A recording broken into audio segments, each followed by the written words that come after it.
วันนี้ครับเป็นวันในสินม้วนในวันในสินม้วนในวันซึ่งนักคุณอาโกในซึ่งเนี่ยว่าไม่กระพีพระผู้รู้นะครับตัวนี้นั่นเราการนี้เนี่ยนั้นมึงเดิมมึงอยู่ในสังพี่น้องสื่อคือเย็นมา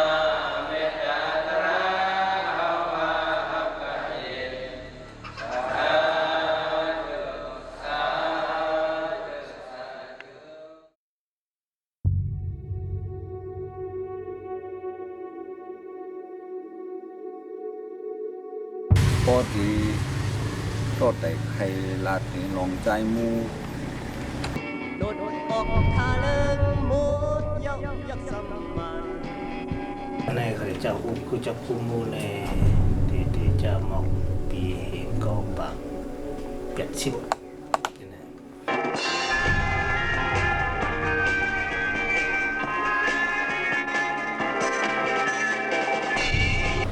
ความสุขนั้นมันซื่อนะอันก้นถอมมันจางยาเพล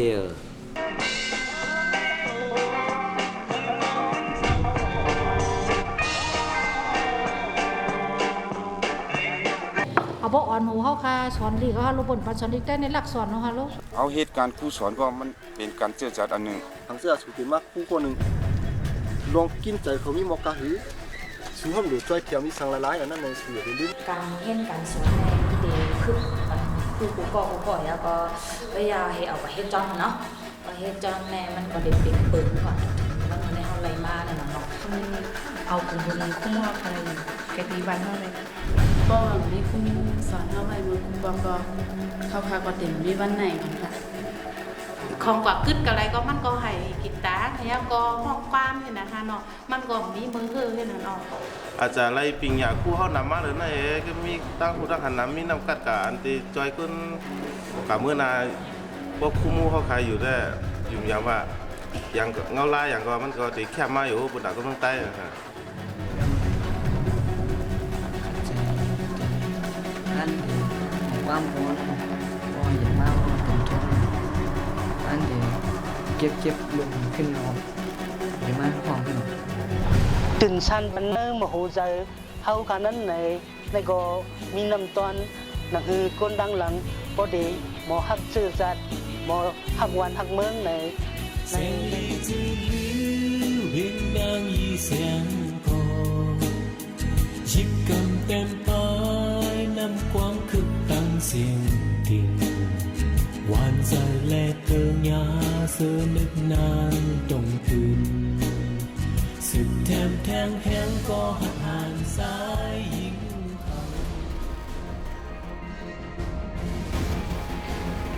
สัมปันเซแซนอัมมีไผอันอัมฮูซากซายมูอำนั้นคู่มูหมอสอนห้วยซ้อยคู่หลงห้องเฮนเสือศาสตร์ปางกำกอก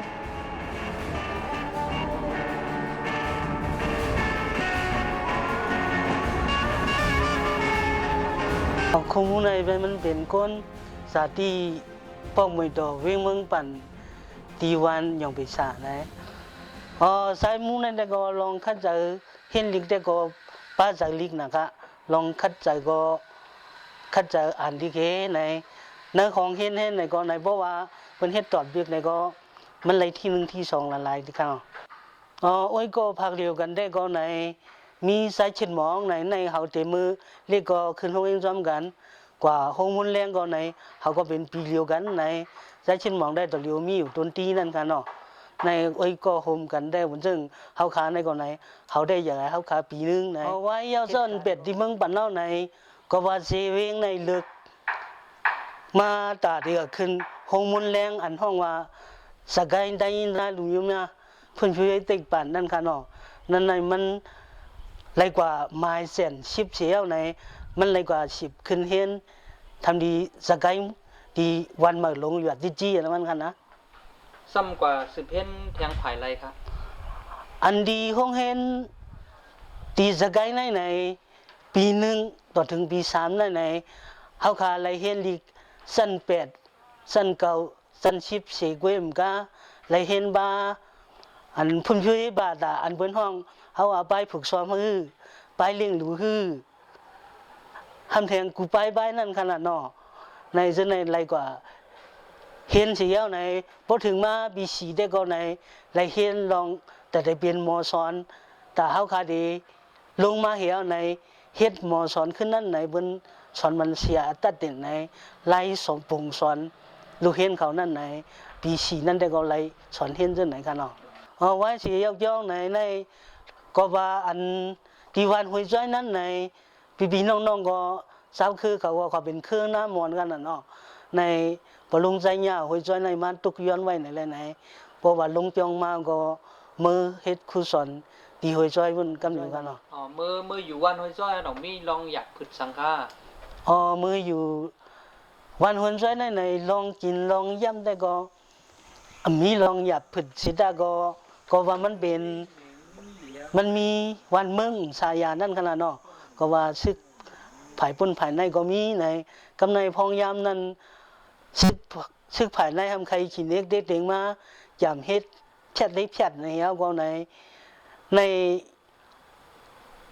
เปิ้นทำพอดพ่อยมุกซุ่มปิดุสิตในเอาห้องใจมูในมาอยู่จอมวันน้ำตึงในมันก็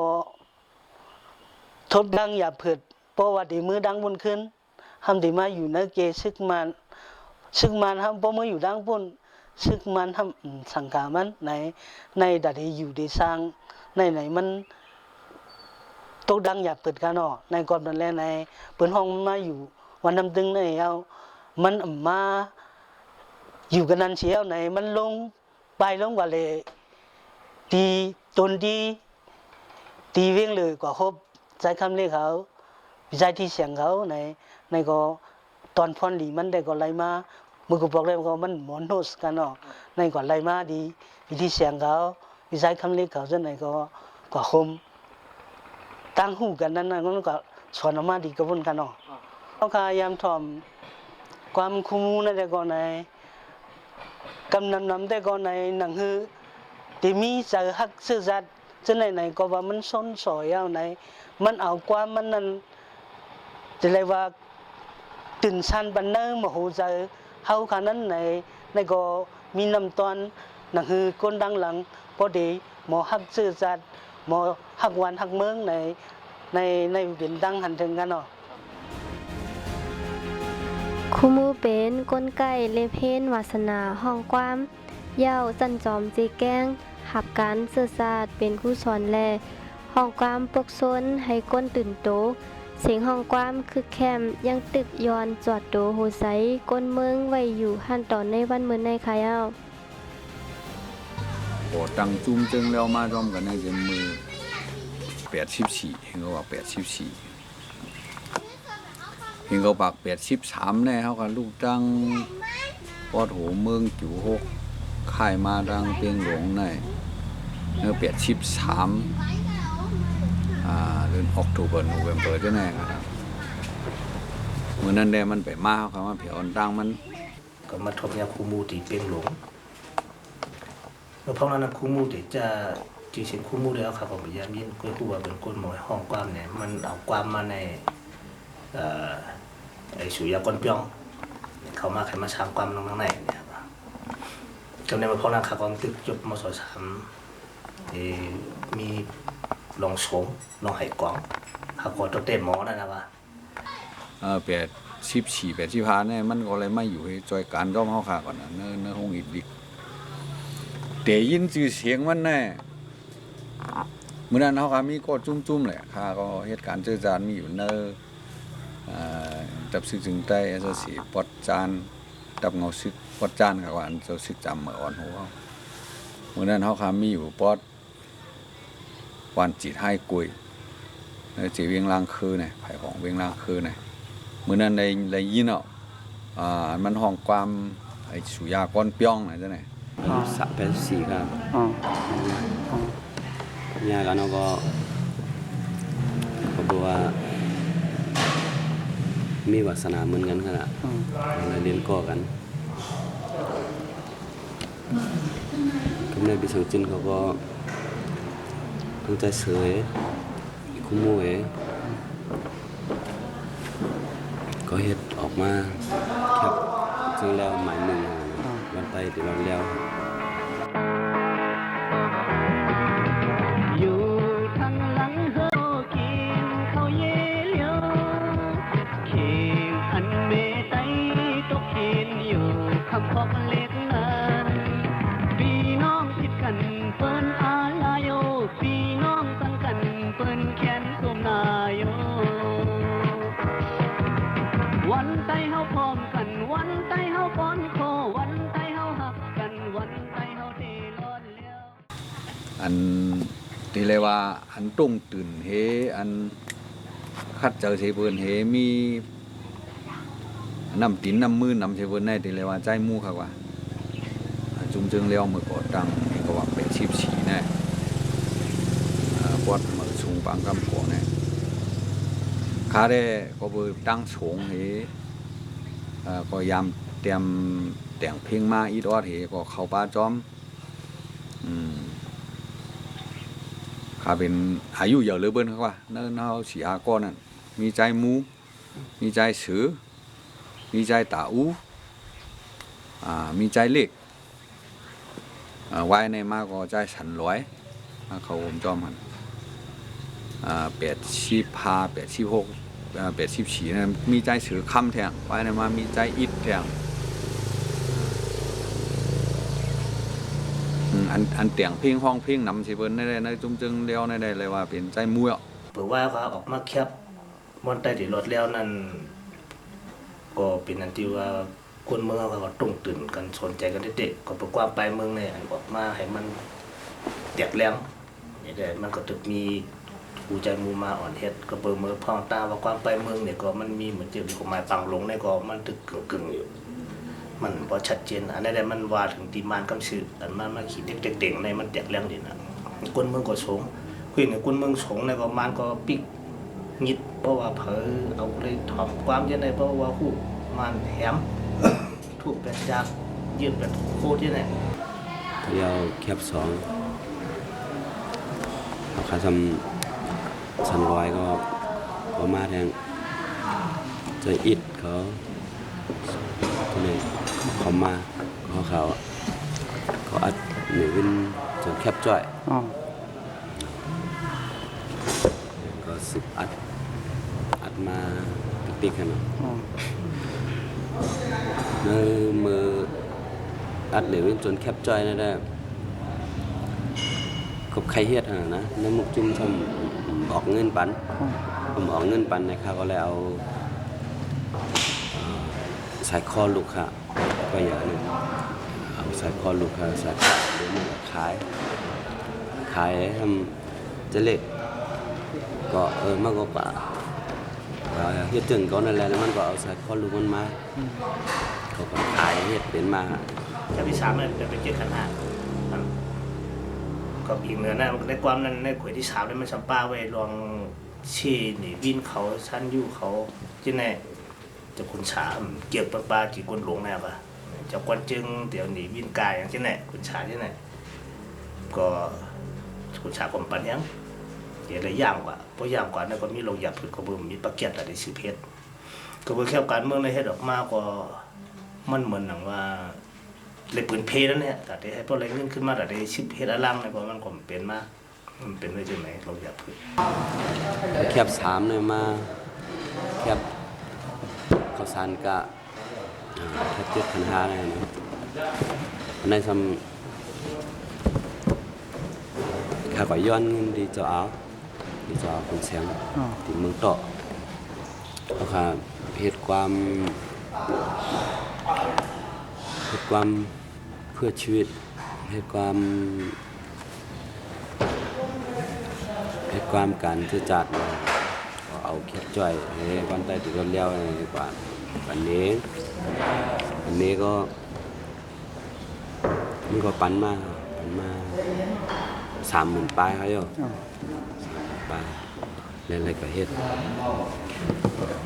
เป็นข้าวสารกะแคบ7,500พอมาด้วยกำนำก็วายโฮมกันดังMTA ลอยหมอยก็เกี่ยวกับความจึงแล้วนะมันเขาว่ามันแห้งหนาเลยครับแห้งหนาความสูงเนี่ยมันซื่อหนาอันก้นถอมมันจางหญ้าเพลจางจะไหนเขาก็แค่ห้ามจะเอาเขาจะไหนกันเนาะมันซื่อหนาจุลเอาไล่กดมันจึงที่คำเล็กเขาเตรียมจะไหนเนี่ยภายหนึ่งตั้งหนึ่งพอลาลองใช้มูก็ตีป้าลองสันร้อยในเป็นเก่าบาก90นะกลางปีเขาเอาหมอกเรื่องจุนจะแน่เพราะมันต้องพิษเนี่ยนะมันรู้ว่าเนี่ยเขาออกตั้งกว่ามีปอดเมืองเมาสันร้อยในก็อายุหมอก40จะแน่ก็แค่ขนาดเลยสันร้อยก็ในก็ตีเรียกว่าเป็นก้นมีปารมีก็ปดแตกดังใจมูเนี่ยป้ายปีญาการศึกษามันบ่สูงก้อยกันลองมันแต่งเพลงในก็มันจันเจอก้นมันเพลงง่ายลำเสียงมันต้นเสียงมันทำนองมันจะไหนก็ทำคึกมันขาเข้ากันดีอะตั้งใจมูเนี่ยเนียวได้เป็นเตี้ยวเผอเตี้ยวมันก็กับมาสวนชานกันได้ลีฉันร้อยลู่มือเห็นก็ว่า99แน่ข้ามีอยู่ดีเมืองเมานั่นข้าบ่เลยแต่งเพลงออกมาโหเฮอัดเก่าถึงใจมูฉันร้อยนั่นน่ะอันเสียลายเขาเฮยองย่อเขาเฮเอาปุ่งเอามูลเขากึกปืนเฮทำป้องในข้างในรองเขาอีกหนึ่งในเดย์เขาว่าธรรมดาตองก้นเมืองคงกลางเขากันเนาะ